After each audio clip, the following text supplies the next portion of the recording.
saya ingin lanjutkan ya penjelasan saya supaya lebih detail mengenai topik hari ini, yaitu mengenai Islamisme, supaya Anda lebih mengerti apa itu bedanya antara Islam dan Islamisme, ya. Nah, dari sini uraian ini harapan saya Anda bisa mengerti apa itu Islamisme dan apa bedanya, sehingga nanti Anda bisa menerapkannya untuk memahami fenomena-fenomena yang sekarang terjadi di dunia Muslim tentang gerakan-gerakan politik Islam termasuk di Indonesia. Khususnya sekarang nih mau menjelang pemilu, biasanya dalam setiap mau pemilihan umum, baik itu pilkada, presiden atau legislatif, biasanya Islam atau agama secara umum, khususnya Islam itu sering diangkat-angkat oleh para politisi. Dari sini Anda bisa menilai ya, apakah mereka memang memanipulasi agama untuk kepentingan politik mereka atau tidak, ya. Lalu mereka menempatkan agama sebagai tunggangan politik atau kepentingan politik seseorang politisi atau kelompok politisi tertentu atau partai politik tertentu, ya. Oke.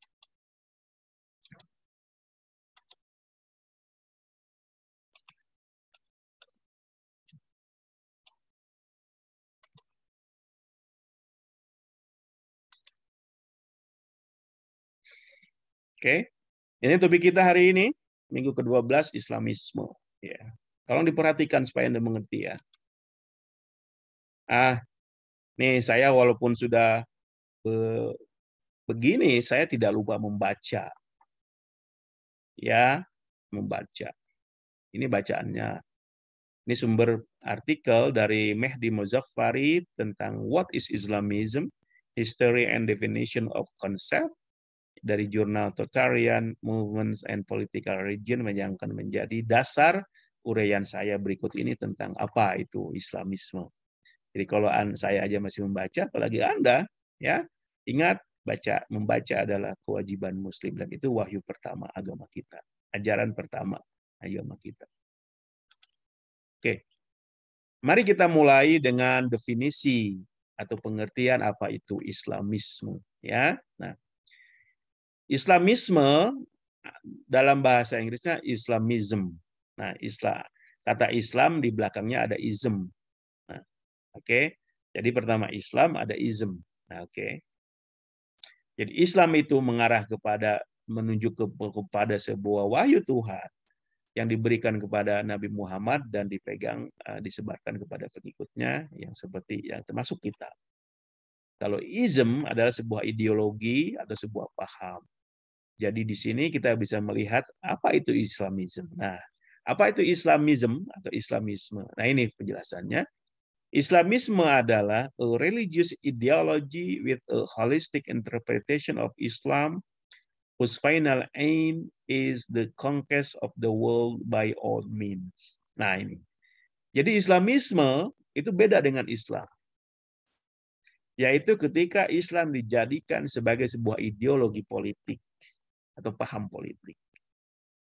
Islam tadi sebuah ajaran Tuhan.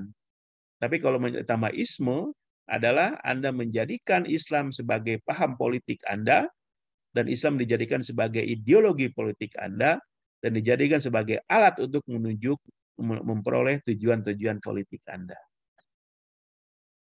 Itu namanya Islamisme.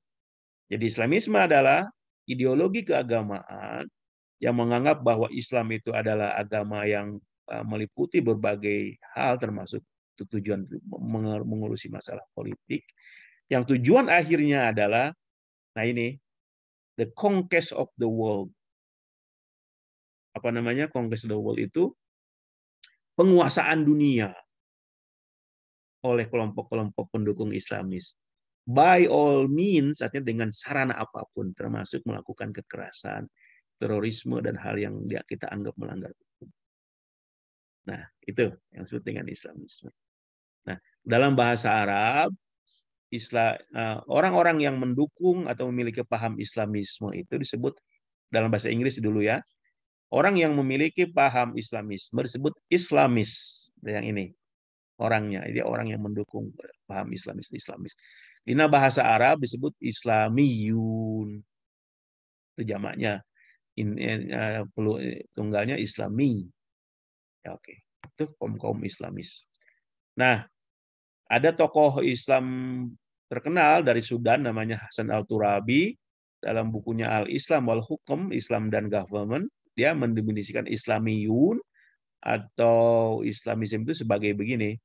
Siapa yang disebut dengan kaum Islamis, orang yang mengikuti paham Islamisme adalah are political Muslims for whom Islam is the solution, Islam is a religion, and government Islam is the constitution of the law. Nah, di sini kita bisa melihat kelompok Islamis atau kalau yang mendukung Islam itu adalah kelompok Muslim politis, political Muslim, tuh kan, kaum Muslim yang berpolitik, atau politisi Muslim, kaum Muslim yang berpolitik, yang mereka menganggap bahwa Islam itu adalah solusi bagi semua persoalan ekonomi, politik dan sebagainya atas misalnya keterbelakangan negara mereka atau wilayah mereka.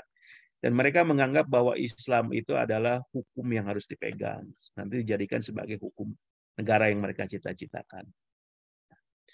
Nah, istilah Islamisme itu sama dengan paham lain yang disebut Islamic totalism.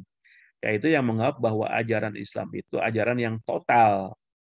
Maksudnya total bahwa Islam itu agama yang mengurusi bukan cuma masalah ketuhanan, tapi juga masalah politik dan sebagainya.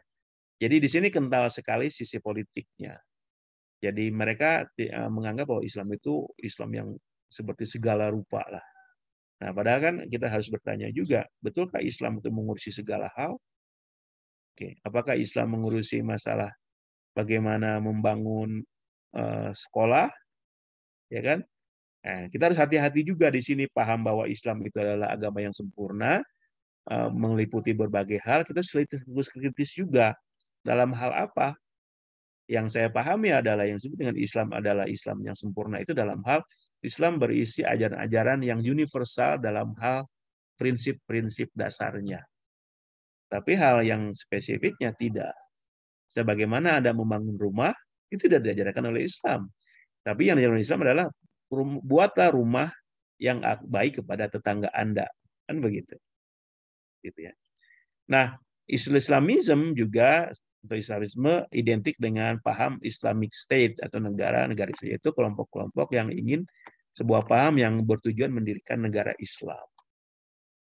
Nah, lebih terkenal lagi yang ingin merupakan negara Islam global, yaitu khilafah dunia, sebagaimana diusung oleh Hizbut Tahrir. Oke, seperti itu. Nah, sekarang apa bedanya antara Islamisme dan Islam? Ya kan? Di mana bedanya? Nah, mari kita lihat. Islam itu adalah agama. Ya, kalau agama itu kan petunjuk hidup. Bahasa dari Allah dengan kepada Nabi Muhammad melalui Jibril lalu diajarkan kepada kita manusia secara umum termasuk kita. Ada agama, Islam itu agama. Dan peradaban karena Islam itu sebagai sebuah agama mempengaruhi peradaban dunia. Kalau kita sekarang bisa melihat peradaban dunia, salah satunya ada peradaban Islam, dipengaruhi ajaran-ajaran Islam. Nah, tetapi yang dimaksud dengan Islamism adalah contemporary Islamism adalah sebuah movement, sebuah gerakan politik. Kalau Islamisme adalah sebuah gerakan politik. Dan juga sebuah organisasi dan gerakan politik. Dan ini adalah fenomena yang terjadi pada abad ke-20 ini. Oke, tapi Islamism. Jadi ada kelompok Muslim Islamik yang ingin mendirikan bergerak di bidang politik, menjadikan Islam sebagai dasar politik mereka, nanti mendirikan sebuah pemerintahan negara Islam, baik yang lokal mungkin yang global. Ya, oke, bedanya dong, ya bedakan ya. Kalau yang pertama adalah Islam sebagai sebuah ajaran agama, tapi yang kedua Islam sebagai politik, entitas politik, dasar-dasar politik.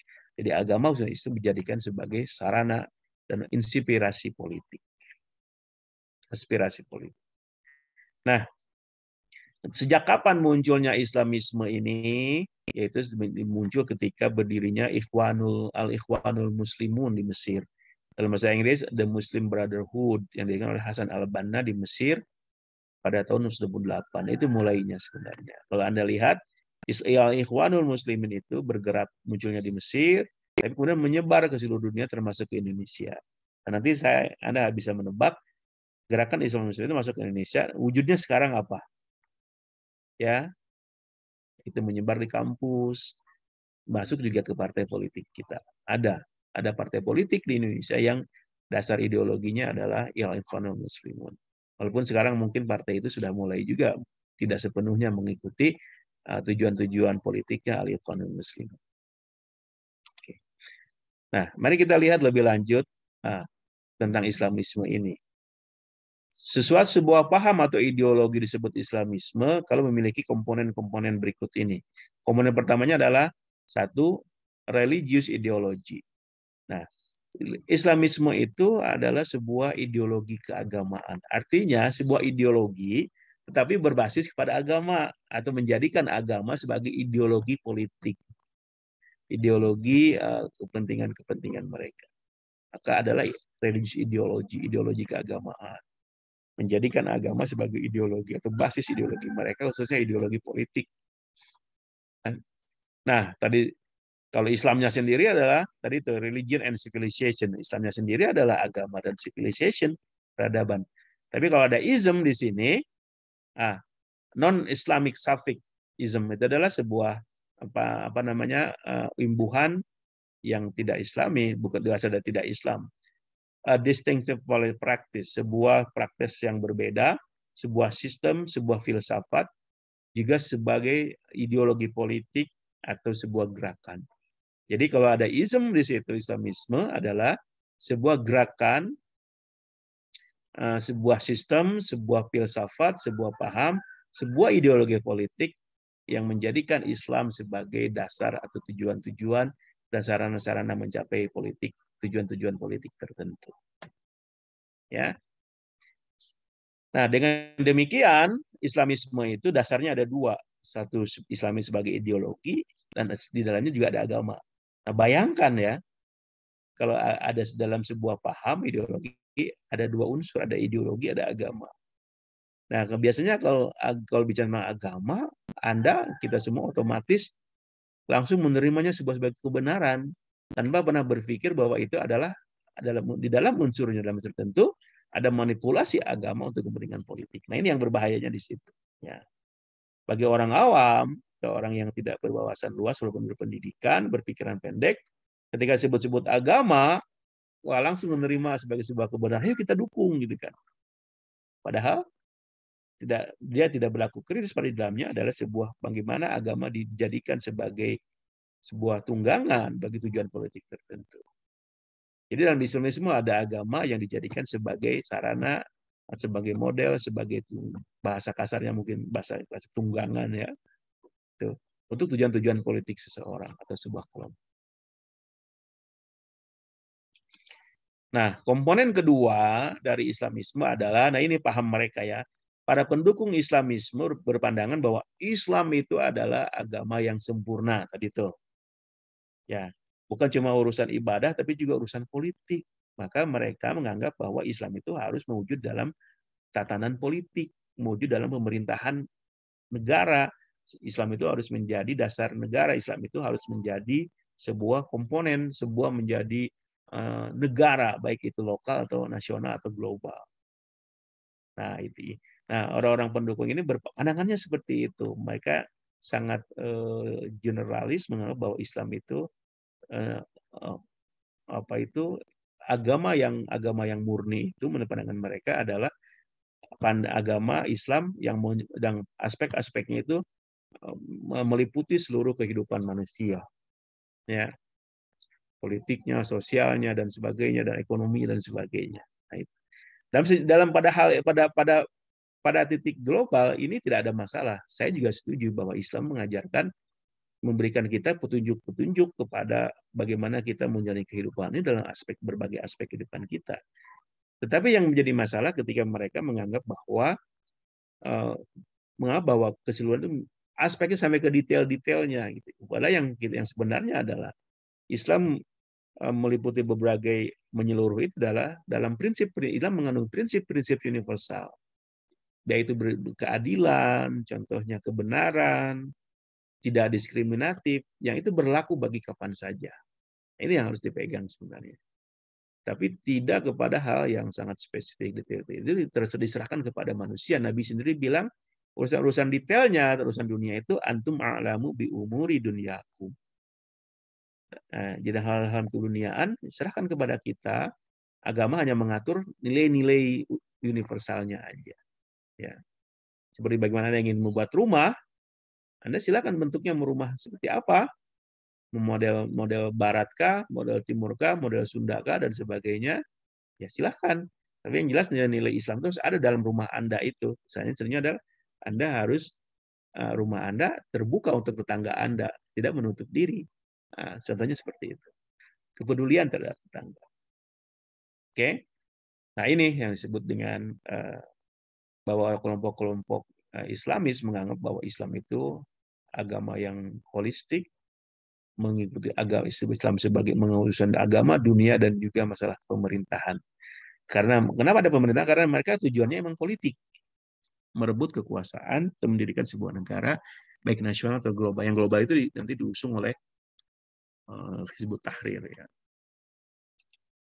Nah, yang ketiga, para pendukung Islamisme atau paham Islamisme itu mereka percaya bahwa mereka harus menguasai dunia, conquest of the world.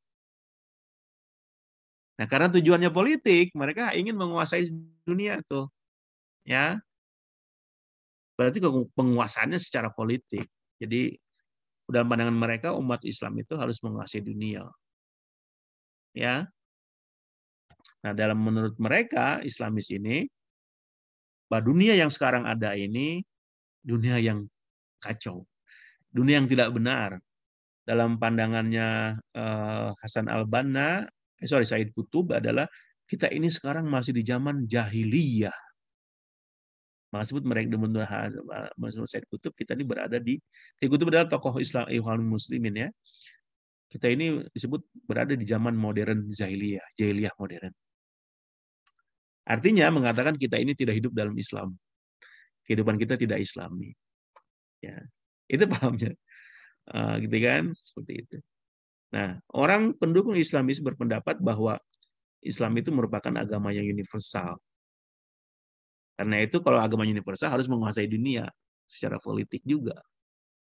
Penduduk Indonesia sekarang adalah hampir 8 miliar dan antara 1,5. Apakah Islam Muslim agama terbesar? Tidak. Pemeluk agama terbesarnya tetap Kristen. Islam itu sekitar 1,5 miliar sampai 2 miliar aja. Ya. Nah, maka pendukung pendukung Islamis atau Islamis ini mereka mendambakan namanya khilafah, menjadikan khilafah era kehilafahan yaitu pada dinasti Umayyah, dinasti Abbasiyah, termasuk dinasti Utsmani sebagai model yang terbaik. Mereka ingin seperti dulu. Ini yang diusung oleh Hizbut Tahrir. Jadi mereka menganggap bahwa khilafah adalah solusi bagi semua persoalan. Nah, yang mereka lupa adalah memang betul pada zaman Abbasiyah, Umayyah ada kemajuan-kemajuan. Tapi mereka juga lupa banyak kemunduran-kemunduran juga. Di mana yang mau diambilnya?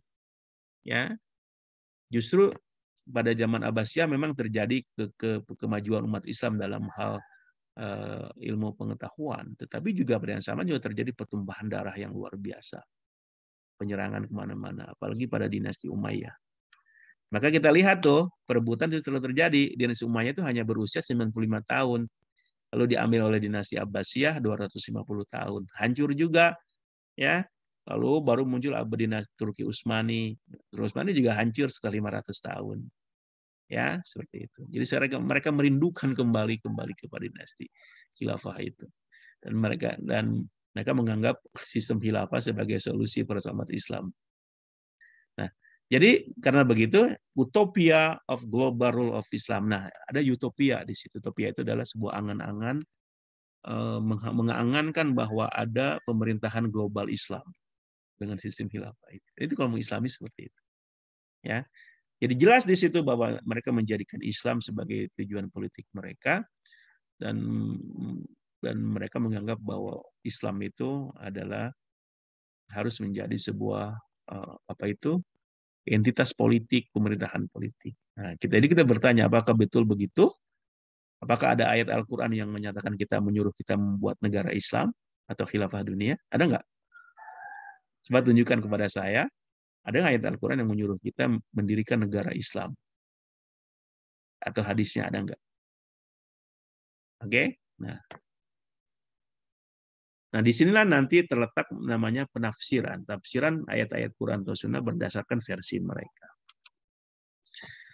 Nah, yang keempat, para pengikut Islamisme yang ingin itu, mereka menggunakan berbagai cara untuk meraih tujuan mereka, tujuan politik mereka. By all means, artinya dengan sarana apapun.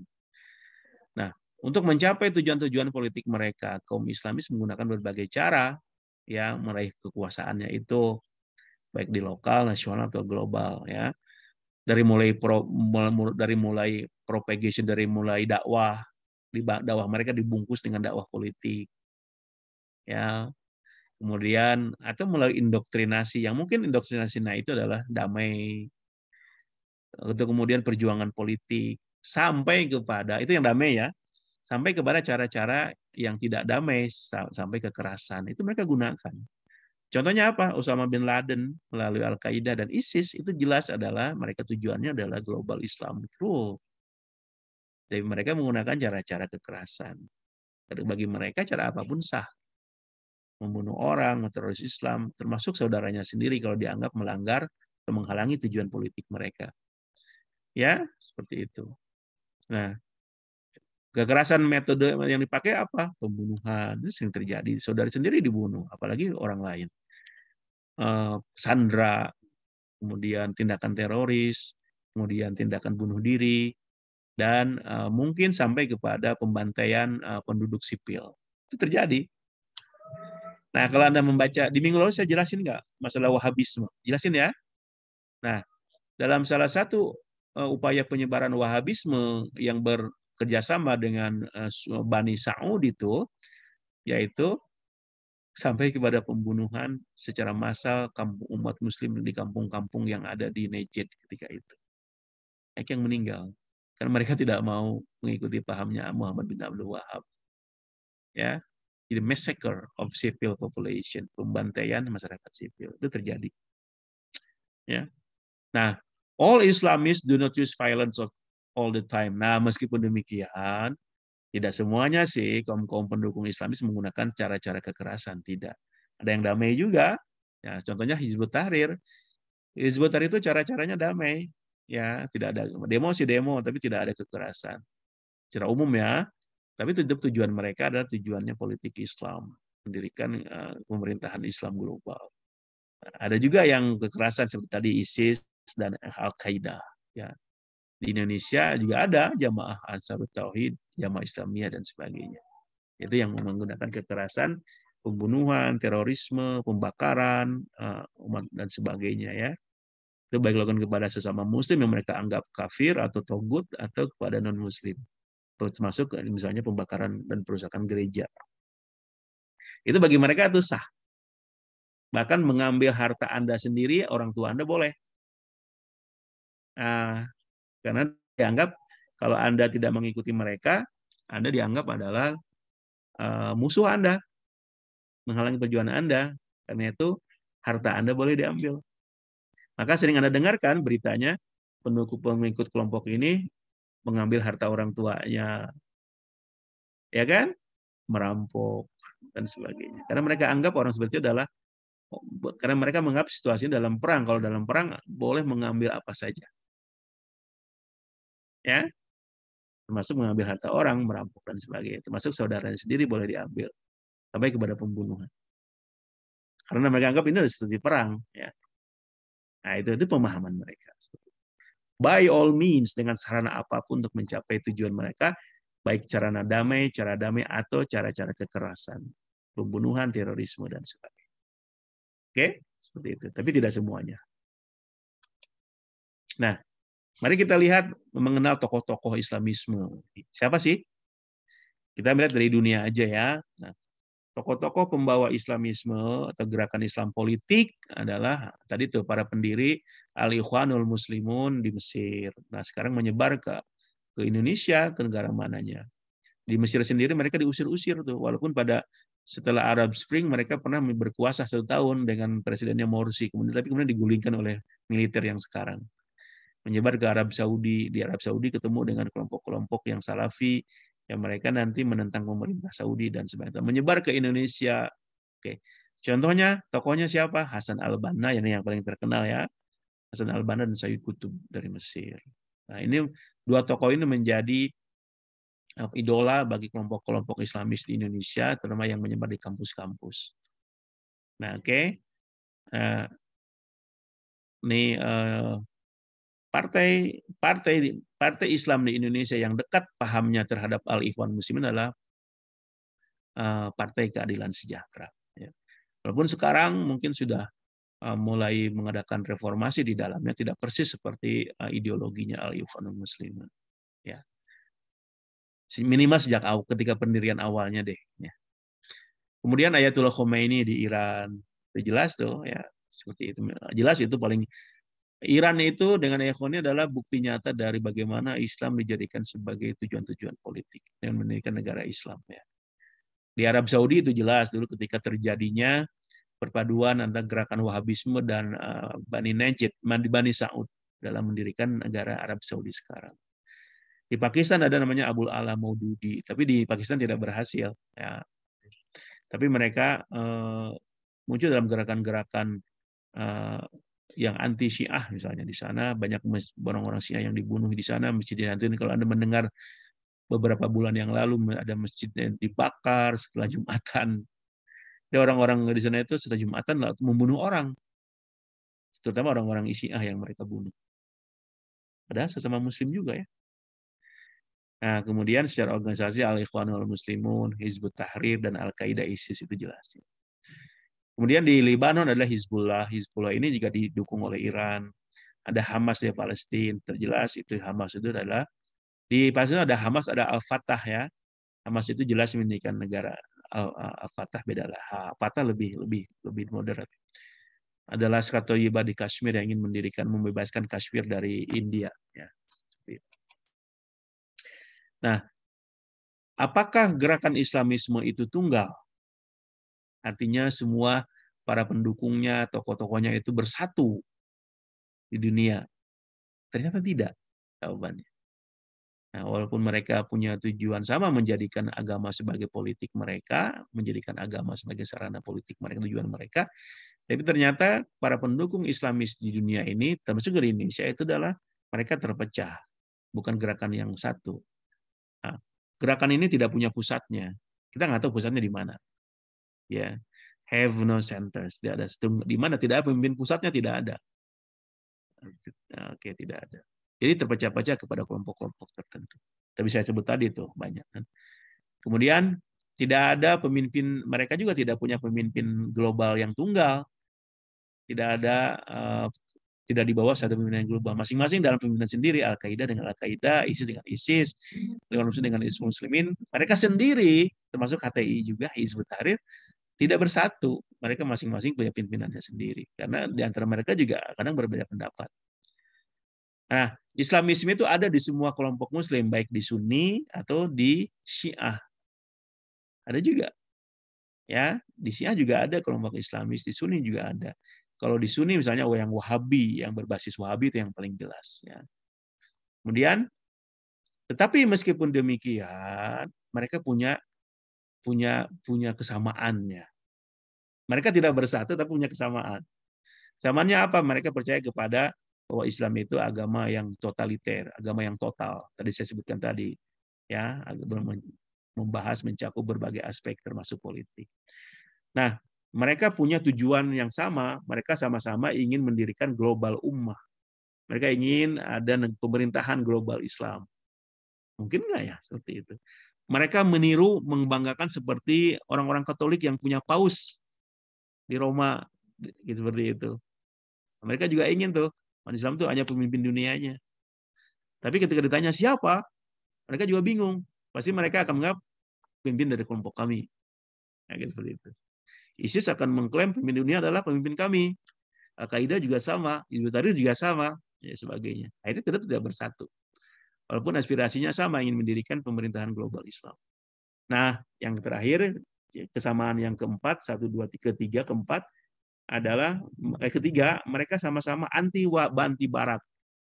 Seperti saya katakan di awal, mereka menganggap semua penyebab kemunduran umat Islam dari segi ekonomi, politik, dan sebagainya, agama adalah orang-orang Barat, khususnya Amerika. Maka mereka sangat anti Amerika. Walaupun senjata yang mereka gunakan adalah senjata dari Amerika. Misalnya untuk membunuh, untuk berterorisme. Ya, seperti itu. Nah, yang terakhir, mereka kesamaannya dalam level tertentu ya, mereka membolehkan penggunaan tindakan-tindakan kekerasan, pembunuhan, terorisme, dan sebagainya. Mereka membolehkan tuh, pencurian dan sebagainya. Nah, hal yang selanjutnya bahwa mereka itu tidak bersatu, bahwa terbagi juga kepada ada Islamisme lokal yang ada di daerah atau negara tertentu. Misalnya di Kashmir, itu masing-masing berjuang tuh di Kashmirnya aja untuk melepaskan diri dari India. Palestina juga sama dengan Hamasnya. Di Lebanon juga sama, di Chechnya juga sama. Itu namanya lokal Islamisme. Mereka tidak terhubung kepada Islamisme global. Tapi juga ada global Islamisme yang ada sekelompok pendukung Islamis yang tadi itu ingin mendirikan global ummah itu tadi, pemerintahan global Islam. Kalau yang lokal itu ya udah mereka berjuang di negaranya masing-masing tanpa perlu menjadikan negara Islam global. Tapi juga ada kelompok Islamis yang menginginkan tadi tuh global nation of Islam, negara Islam global. Hal itu yang apa ini mungkin.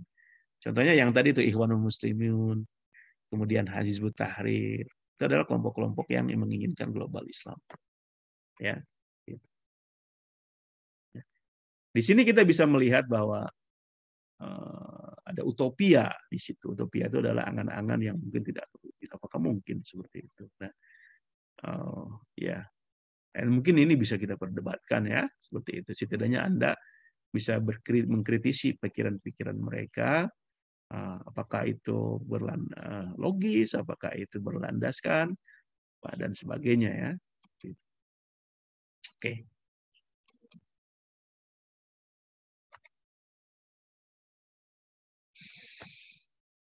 Oke, mudah-mudahan Anda mengerti ya uraian saya mengenai topik ini tentang Islamisme dan Islam. Silakan Anda baca kembali topik ini sebanyak-banyaknya, minimal dari bacaan yang saya berikan kepada Anda atau melalui video ini. Anda silakan juga membaca sumber-sumber lain supaya Anda paham ya. Dengan banyak membaca, Anda tidak akan menjadi orang yang mudah dimanipulasi oleh orang-orang atau kelompok yang menjadikan agama untuk tujuan-tujuan politik mereka. Jadilah orang yang cerdas, orang yang punya wawasan, yang pikiran terbuka, bukan orang yang pendek pikiran. Dengan demikian Anda tidak akan menjadi korban manipulasi agama oleh orang-orang yang menjadikannya untuk kepentingan politik mereka. Be critical thinker. Jadilah orang yang berpikir secara kritis. Itulah pemuda muslim itu seperti itu. Oke? Terima kasih. Sampai ketemu minggu depan. Assalamualaikum. Sampurasun. Waalaikumsalam. Waalaikumsalam warahmatullahi wabarakatuh. Terima kasih Pak.